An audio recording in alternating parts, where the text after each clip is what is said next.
This is called cut the curb. So they've passed laws like in Seattle, Washington. It's now legal for you to go to cut the curb from the city to allow the water into your property. So again, this mindset of taking water and pushing it to the street has flipped to take the street water and pull it into my land. So this person came in, they get because it's a big concrete, they cut the curb and they allow the water going down the street to go into, and they dug out and made a swale, and they planted what they call green islands. So before, you walk down the sidewalk, but there's no trees. It's hot. Your street is a hot island. But if we can come in and use that verge, what they call the verge, between the sidewalk and the road, they can put trees up, utilizing the road to water the trees, right? At which time we get tree cover. Now we have a cool island, not a hot island effect. So this is what they're trying to promote. For instance, this was the front of, this is in Arizona, so there was a road. This particular establishment, the government said you should put in a sidewalk, but they never installed it. So if they put in a sidewalk, you should have the verge, the sidewalk, and your house, right? Look how poor that looks, right? That's not very nice. But they came in, and this owner went into his, and he cut the curb, brought the water in, put in swales, mulch, and trees, and he turned that picture into this picture. Which street do you want to live on? The one that has trees and that's through the water harvesting effect of just the road. This is the water, and this is in a desert, so as we said, it rains a lot. So a lot of water, but not very often. So he's able to collect all that water that was standing on the road and bring it into the swale. The swale basically floods. He soaks it in, and then those trees are desert species. They're adapted for this type of thing. They won't die because of flooding. They are desert species, and then they can maintain the growth. So if we get them the water, they grow well. If they have no water, because you don't allow it to go there, well, obviously nothing grows, like the picture we saw before. So here we go. They're making it. They come in. They've cut the curb. They're digging out the sand, typically. And then they come back and they put in humic material, compost, clays, and they put in the trees. These are normally native wildflowers, native trees, things like hickory. And they're going to put that in, and it'll grow back just from rainfall events. So cut the curb, let it go in. Again, we can see this person.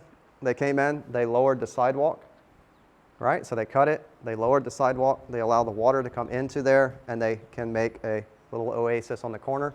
And this person, there was no sidewalk, no problem. Their home, there's no sidewalk. But they still went into the side of the road and dug in swales and put trees. So now those trees will be watered from the rainfall event from the road, and in 3 to 5 years, they'll have a nice cover in their home. This is at a business. So again, they have their not porous pavement, big parking lot. But they went in and they cut the curb on their own parking lot. They came in and put swales. They did rocks here because it's a very dry place, and put in native plants. So now they have a wildflower garden supported by just cutting the curb on their parking lots. This person put in a speed bump, and he cut the curb. So the speed bump is a swale, right? The speed bump slows down the water, spreads it out on contour. So in this instance, when the water was sheeting down out of the parking lot, it hit the speed bump, and the speed bump directs it to the cut curb into the swale area, instead of allowing the water to sheet down into the road, to our gutters. What if you take that into a subdivision? We need to slow down traffic. We have kids riding bikes and things like that. So we have 2 lanes, lots of places, in even residential areas, we have 2 lanes. But we don't really need 2 lanes because there's not that much traffic. So if you could make the traffic come down to a speed bump and it'd slow down the traffic, and at that point we can use the speed bump to direct water into the irrigation. So this person did that. They took cutting the curb to a little extreme, right? So they went in, and this is kind of like a little bit of eco-terrorism. Do I have the right to plant trees and make people slow down their cars? Right? I mean, a person can park his car there, right? Let me ask you a question. If a person can park his car and leave it there, doesn't even drive, and he just leaves it on the side of the road, right? You've seen that before? They have that right. But I don't have a car. Can I plant a garden? What if I buy a broken truck? I pull the truck there, I stick it on the side of the road, and I fill the back of the pickup truck up with dirt, and I plant a garden. Is that okay? Why not? It's a car. My garden's in my truck. I mean, I could drive to work with my garden, right? So I should have the right. This is a weird thing, right?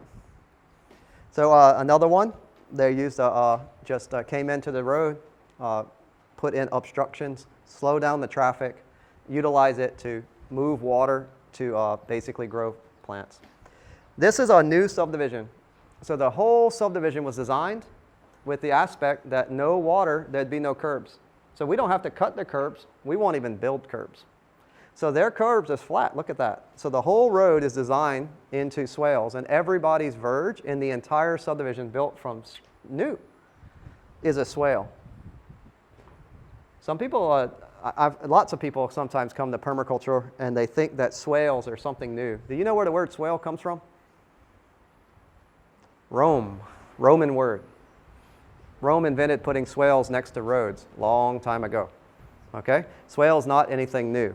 So this concept means that it's not restricted to permaculture usage. So landscape architects, engineers, city planners, people have come to this realization that we can utilize this concept, contour water harvesting, and we can change landscapes. Oh, that's in Arizona, man. That's in a desert. And that's what the landscaping looks like because they can use the water harvesting. Interesting. Taking this kind of landscape, it was behind a factory. They closed the road. So the factory there in the background went in and they said, what if we use this water harvesting? And they created this for their employees. That was a smoking area. So before you walked out, and it was just concrete. And then they turned it into a rain garden.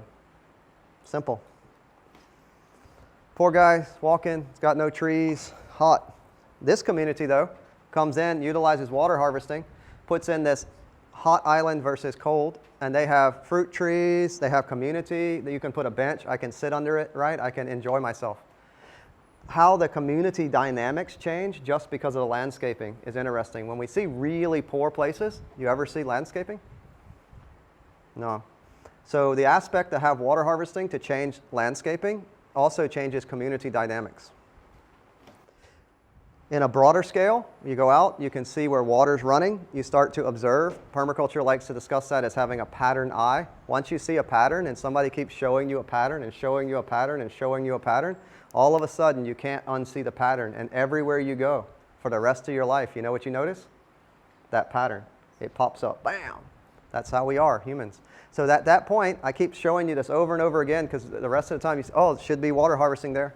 Look at that, that's erosion. They could put a swale. They could put a berm. They could do this because you'll notice the pattern. So here, the water was running down. They just used rocks. They put rock lines. The rocks slowed down the water flow. And then all of a sudden, what was no grass, no green, starts to change. And 2 years later, you go from not a single blade of grass just by adding rock lines down a gully to looks like a prairie. That's all they have to do while they were hiking. So these were hikers that did this.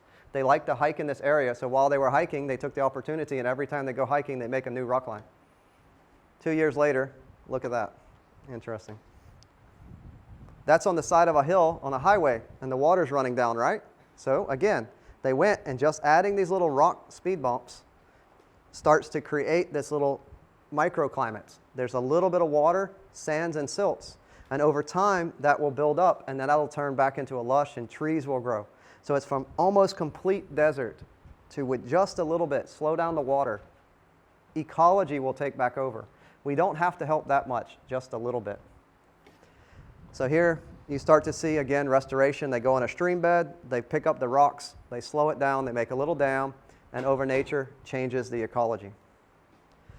If we start to look at these streams, dry riverbed streams, or even real streams, and we start to see where nature likes to put rocks, and then how rocks are used by water to create vortexes and jetties. So when we're creating vortexes, that's how nature cleans water. Nature spins a vortex, or water makes a vortex.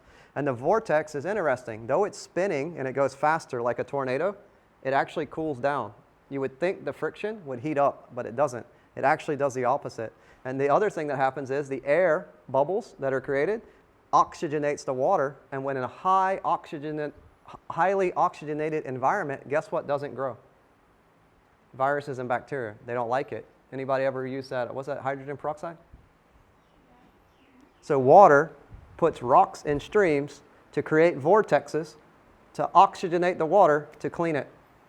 What's really weird is if you go look at a stream, you see it's always switching back and forth, and the rock is there, and some of these rocks weigh 30 tons, 30,000 kilograms. And the stream could move it anytime it wants. The stream has the power, but it doesn't. It likes it there, and then it takes this one. They've even found streams, right, where they had cars that somehow in a flood went into the stream, and then the stream puts the cars and places the cars down the stream to create vortexes. So is a water alive? Can water think?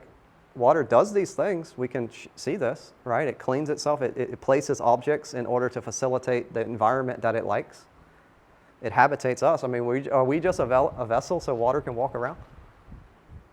You know, water likes to go in sinuous curves, and guess what we do?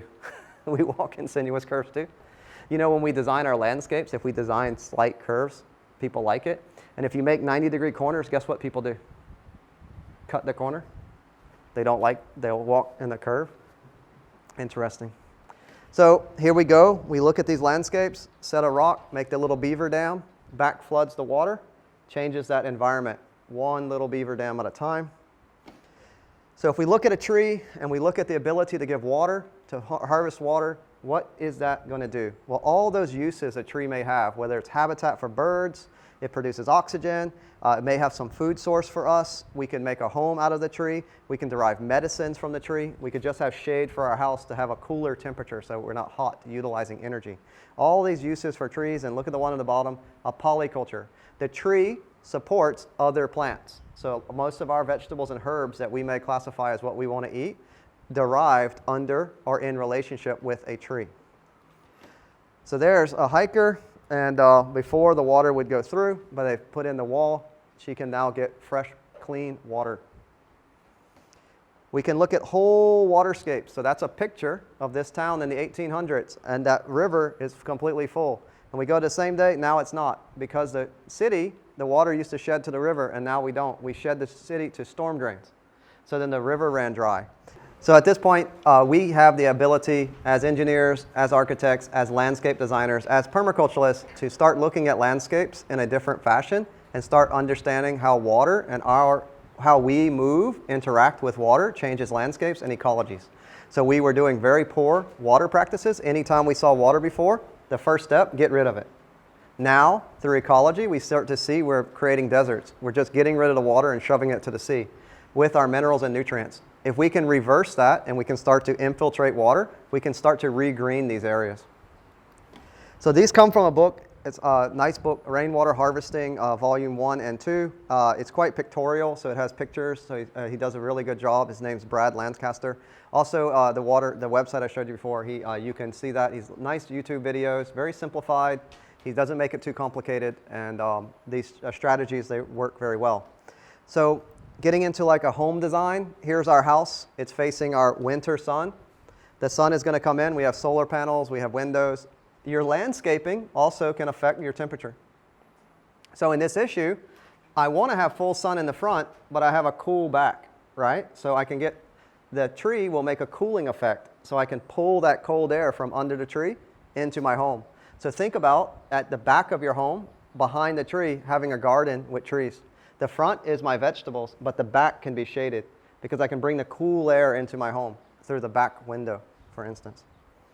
So here we see how shading and different types of year. So also look at the type of tree. Deciduous trees in the winter, they'll lose their leaves and I can still have sun. So it warms my house. But in the summer, it'll shade my house just by. And if you do want to have a garden, have you decided how big the tree is that you draw? It's easy to draw a tree. Have you looked at how close it is? So in the sun angle is going to, I plant a little tree. And 5 years later, I have no garden because my tree grew up and shaded my garden. So be very careful about that. People do that all the time. Also be really careful about planting really big trees, super big like canopy trees right next to your house. When they grow up after 20 years and you need to cut that tree down, how much does it cost to cut down that tree? Was that a good investment?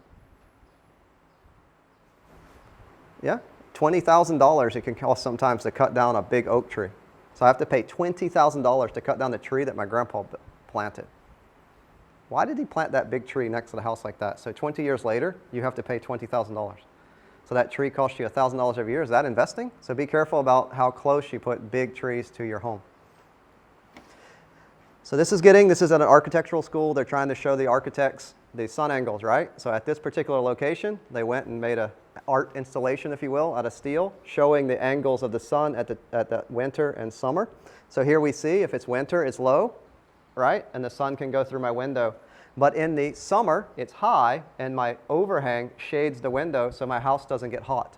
If you have a home and that was not calculated correctly, or you go to do natural building and you don't calculate it correctly, your house will either be hot or cold. Right? You need to calculate that in relate, and that suncalc.net gives you that angle, right? So that you can figure out that. Here's sorry, it's messed up the formatting again. Don't know what that happened. But basically, some houses are built poorly. The person who did it doesn't care whether your house needs extra heating or extra cooling. So if I come in, I could come in and just put an awning over my window, just a little bit, right? And then now my window would be shaded in the summer, but the winter would come in just by adding this little awning. Very simple feature, but would lower or affect the temperature in my home. So that's why it's important. Very simple here again. This person had a glass door. Maybe they rent the home. It's okay. I'll put in a blind. They just use sticks and tied it with rope. And they could roll this up or let it down, and that would help to stop that sun. And that's a temperature effect that's happening in their home. Very, very simple. This is just basically rebar, a piece of metal, thin metal, size of your finger, with netting, and then the trellis. So I can make a trellis. I just bend it up. I plant something like passion fruits or kiwi fruits or whatever you like, climbing. And then in the summer, dependent on the type of plant that you have. So if it's in the winter, it could be deciduous. So in the winter, there's no leaves. I can sit out nice, right? Lets the sun in. And in the summer, it grows back and it shades me. And it also extends your living area. So now my home might not be big, but I can extend that outdoor living space. So a big thing right now with the house building movement, especially in the United States. And hey, guess what, guys? When we start to do things, 30 years later, y'all get it, right? Isn't that kind of how it works? Well, now everybody started to build outdoor living areas. So outdoor kitchens, and the spatial relationship of the kitchen in the United States has shifted. So especially in what we might say the South, southern places, because they're saying we want to be outside more. People are spending to put their kitchens, their things outside. So the house's relationship to outdoor living is starting to shift. They're merging that boundary. Where's the outdoor indoor? So you can open the whole wall. Yeah, you walk there, it's a summer. The entire wall opens. There's no relationship. And then there's these pergolas. So think about these type of relationships. Outdoor kitchens are becoming all the fad. Here, very, very dry place, obviously, right? I saw this design on the internet. Look at this. They've grid it. They did the triangulation, as we saw, and they did their net and pans. So look at the intricacy of the design.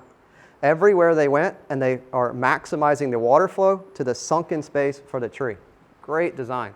So this place, with a little bit of earthworks, could allow this to grow, for instance, fruit trees. So in a place where you can barely see any trees, with a little earthworking, because there is water, and you use appropriate species, dryland species. Think about dates. Dates are good, right?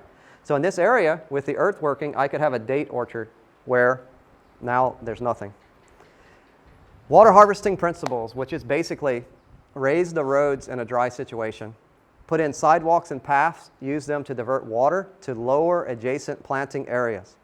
So this is basically what's going on. Think about your paths and your roads, roofs, ability to get water to lower areas, utilizing the concept of swales, which is on contour and flat. So this is another large-scale development, and the entire commons area is one swale. Okay, so again, there's no relationship that swales are rectangular. Swale is just contoured. So it's a depression on contour. So all the water will go flat, and there it is. They mulch that, they put in appropriate planting, and no water in this development is allowed to leave. So what does that mean? The concept is turning drains, turning it from draining off into a sponge. So using mulch and plantings to keep a sponge instead of a drain. And if we do that, you have water scarcity will turn into water abundance. So now this place grows plants. They don't have to even sprinkle or use a hose. Where somebody sits out there watering their grass all the time because the water runs off, versus utilizing their home to push water there and changing the nature. So this is in 1904. That's a water watershed as a sponge versus today it's a watershed as a drain. So we looked at that picture, 1904, about 100 years difference. That was an agricultural region, very lush trees. And you look today, nothing. It's a desert. We went in, we built our architecture, we built our homes, we built our factories, we built our roads, and we turned it literally to a desert. So now we go and live in deserts. Why do we want to do that? So this is a really weird thing when there is water harvesting. So if we water harvest, we can make that green again. And that's a real problem. Lots of people, remember 41% of the population lives in these type of areas. Important to think about it. When I first went to Europe, I flew over Spain. Yeah, I was shocked. I literally thought I was flying over a desert. I had no earthly idea that it was that dry. For whatever reason, because Americans don't know anything, right? Thought that it was more lush than that. I just couldn't imagine it was that dry. Do you know with the advent of global warming, if the temperature does raise 3 more degrees, how dry it could be? Well, all we have to do is go to Morocco, right? There's not that much distance between Morocco and southern Spain that it's going to jump. That big desert can jump the Mediterranean. It's done it before. So archaeologists can look at this, right? So this is the type of things we want to look at. There's no reason we can harvest more water than we do. If you go to places in east of the United States, it's just desert. And we're making more desert. And we're building buildings. I mean, I graduated in construction. This is but when we went to school, no one talked to me. No one talked about the concept. All they taught us was get the water away. Put the water to the city. Let them deal with it. Well, that's not a very communal thing. So now taxes, why do I have to pay for your waste? You have to catch your water and you should use it to help the planet. So cutting down trees to build more concrete jungles, to push the water into rivers, to not have any lushness on the planet, it should be illegal. And that's what's promising is that lots of places are making it illegal. Okay, you can no longer do this. So this is an interesting thing. So here we have avoidance, and you can even describe it as a hydrophobic society. We before had a society that were scared of water, and we keep building all these weird things to get rid of, push water away, and get it away from the city. So we take the water that falls in the city and we shove it as far away as we can, and then we buy it back. Dehydration infrastructure. We create buildings and infrastructure to create dehydration. We can change that. People in school can do that. If you buy a home, make sure your house doesn't do this, right? If you build your home, make sure it doesn't do this. Floods occurred every 100 years. And guess what? The old flood, it's 100 years? That's like every 10 years now. So why are we getting more floods? Well, because the water doesn't have anywhere to go. So our cities are having problems. Look at Bangkok, right? The floods are more often. The water doesn't have anywhere to go. The monsoon comes and it just floods because where's it go? It's just a concrete. It's sealed. It doesn't go anywhere, right? This is the problem. We need to sink it in. So Tuscan water sources, they had water deliveries. And so they had 88,000 acre feet of water that would come in. So they have a total of 147,000. But only 15,000 of that number is from rainwater. This is a city, large city, one of the largest cities in Arizona. They could work on that. So they're taking the river water from the Colorado River. You know the Colorado River doesn't go to the ocean anymore? In America, they take all the water off and it doesn't actually reach the ocean anymore. Not one drop goes to the ocean. See, that's strange? That's how much water problems there are. So they take it all off for agriculture and nothing gets to the ocean. So they need to work on that. Our ecology footprint, or ecological footprint, increases exponentially as we expand our watersheds beyond its natural boundaries. So here we can see Phoenix. We have this big city. It's in the middle of a desert, and they have to build this pipeline. So they're taking the water from the mountains, the Sierra Mountains, and that's actually a canal. So they bring through the desert water, evaporating the whole time in this big canal, and then they take all that water from there so that these people can live in the middle of a desert. Crazy. So what solution do we have, the bottom looking at? If we continue with increasing our population and utilizing that much water, how many planets of water do we need? Because right now, that's the major issue. So if we can infiltrate it, we can raise our aquifers, not deplete our aquifers, then we can be sustainable. But currently, we're not doing that. We're not infiltrating the water. Our cities are designed to push the water to the ocean. That's a water pipe. So they go to the mountain, they catch the water, that's a pipe with water going through a desert. Those people live in water scarcity, but the people in the cities, no problem. They take the water, right? So are we going to have watersheds where we harvest our water, or are we going to have pipe sheds where we pipe water everywhere? So we live in a desert and we have to pipe the water because we won't harvest our own water. So very simple solutions, sunken beds. You want to have a path to scarcity. You push your water away from you. That's what we do as designers, because we come in permaculture as permaculture design. Are you designing and thinking about collecting the water, or are you pushing the water away? Real interesting difference between permaculture designers and what we might have seen as older architects is this. They were designing to push the water away from the property, and we designed to push the water into the property. Do you design landscapes that look like that? Imagine how hot that is when that's in the middle of a desert. Black roads, no trees. Or did you come back in, you cut the curbs, you put in the trees, you use the water harvesting, you push it to there, you put up the trees, and 5 years later, well, that's the same picture, right? That's it. Very simple. We work with ecology, we change the landscape. We work against ecology, and we live in a desert. So, decreased available rainfall, you have to put your plants on drip irrigation. It's like going to the hospital. If I don't give it, my plants die. Or do you use natural ecology and rainfall patterns and you don't need to water your plants? The rain garden from your home, my home's catchment waters my plants. I don't need to. Or do you have to put in irrigation that you buy the water from the government? 30% of the water that we do purchase goes down the toilet. That's weird. Or we could use composting toilets. We could use reed bed systems that we collect the water and we grow plants, right? There's a big difference here. So my compost, brown gold, this person, no drinking water used. It's a permaculture principle, principle number 2, long and thoughtful observation. Because basically, we're in areas where people must have had their head up their ass, right? Because they didn't really think much about what they were doing. So now if we stop, if we think, if we can steal like an artist, we can see what people are doing around the world, right? Then we can start to make changes. And that's how that, say sustainability is spreading. You see something, you've never seen it before. Anybody here saw cut the curb? No. But when we see it, we're like, oh, wow, that's interesting. Why are we doing that? So answering these questions, long and thoughtful observations. Why do we do something? Is that how nature does it?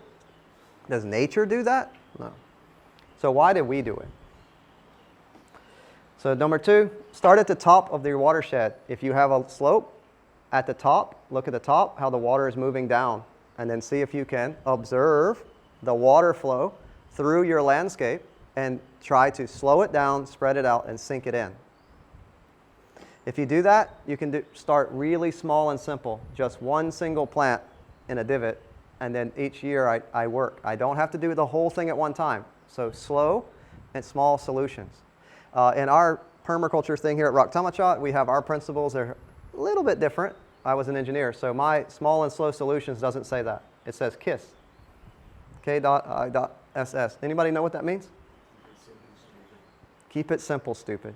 Don't try to get too advanced. Simple, appropriate technologies will change our environment. And these are really easy things for us to do. So slow it, spread it, and infiltrate it. That's source to sink. Don't let it go too fast. If you can slow it down like a pinball, you're going to do all right. And always have an overflow. So wherever it comes in, it needs to go to the next one. So here we see the house goes to my water storage tank. If it overflows from too much rainwater catchment, it goes to this tree. If that tree floods, it goes to that tree, to this tree, and finally leaves through a nice watershed. Maximize our living and organic ground covers, or the sponge. So we have a guy there. This is a real picture. He's outside with a vacuum cleaner, vacuuming up his rocks because he thinks it looks bad if there's leaves and stuff there, right? and the next person is adding in cutting, well, we call chop and drop, right? Because he knows that if he has mulch, he's going to retain moisture. And this other guy is trying his best to get rid of it because he has this landscaping perception of this dry riverbed that looks nice. So he vacuums up any organic materials. Interesting. Maximize your beneficial relationships and efficiency by stacking your functions. So make sure at every item or element on your plan, you understand its multifunctional uses. So here, I can see a tree in a different light. It captures rainwater, it provides food, it provides shade, it provides habitat, it provides pollination. I just don't see one thing. The feedback loop, long and thoughtful. Spend time with your plants. Get to know them, get to be friends, right? The more I know, the more I can cater to its desires, right? What does it need? What should I do to work with that particular plant? Observe your landscape. See those points where I can intervene, just as simple as putting a little bit of rocks. Slow down the overland water flow, and nature will take over. This small and slow solution. What are the kids doing? They're having fun, right? Anybody ever been on one of those in the playground? It's cool. You spin it around and fun. You know, every time they spin it around, what it does? Pumps water. It's a water pump at the school. So the kids go out at recess, they play, and at their activities of playing, the mechanical activity creates water pumping. They pump the water for the school. Strange. So there's a house before a sponge. Every time it would rain, they don't have any mulch. It floods. It looks bad. They come in. They start working on mulching techniques. They put in appropriate plants, right? And all of a sudden, it rains. Look at there. No problems. Very nice. Not nice. Difference, mulch. We can start to see design. We start to design subdivisions, or we can decide to live in a subdivision that was designed properly. That's also a choice. So integrated water harvesting has 10 times the flood control capacity of a conventional system, meaning that conventional design pushed the water off in a sheet. When we put it in a sponge, we can control 10 times the water before it would then flood. So places that are having flooding problems should work on sponges, not pushing. So everybody up here pushes all their water off, and I'm at the bottom and I get flooded. Is that fair? Is that communal? Should they be able to take their excess water and shove it in the road so I can get flooded, my house floods? So you can do tests, see your water sponge capacity, dig a hole in your yard, fill it with water full, and then time how long it takes to drain. Then you can work on adding more humic material. If it drains too fast, you don't have a lot, the more you do, you can do that. Very simple. So here we go, harvest and utilize the water as close as it possible to where it falls. Don't try to move it. So if it comes off your house, put it to the plants that are near your house first, and as it goes downhill, walk away. And that will create what's described as an oasis zone. So your house can make an oasis zone around it because it catches all that water. So remember, easy to calculate. 1 millimeter over 1 square meter equals 1 liter. Then you can figure out how much water you need. Look at your sun and understand that sun path in relationship to heat. So here, trees, our landscaping can control temperature, okay? Winter and summer. So look at all that. Look at that trailer home. Cheap house, huge. Can you imagine sitting in there? It must be really hot in the summer. That's in a desert. There's no overhang. You know, if they would only put the overhang out in that particular thing, only 8 inches, and they turned it, that whole trailer would be in the shade. Of course, I guess people that live in house trailers in the desert don't understand that type of stuff, right? Didn't go to the permaculture course or whatever. But if you do know that, then why are they paying for that? And maybe it also should be illegal that someone can sell someone a home that poorly designed. Is that also? What if they just went to that and they put vines to crown on top? That would work. So lots of different solutions. Planting trees. Desert. That's that oasis. They've terraced on the hillside. They catch the water from the roof. They run it down through the terraces, and all of a sudden they live in a Mediterranean desert versus living in a dryland situation. Here's a swale. So remember, you can do swales. You can do what they call net and pans. You can do rock lines, many different ways. And check dams. So we could keep going on forever. but we're not. It's just a good opportunity to see slowing down ways to stop, let nature take its course. And that's the major issue. How does nature do it? And if we help nature a little bit, it'll take over time.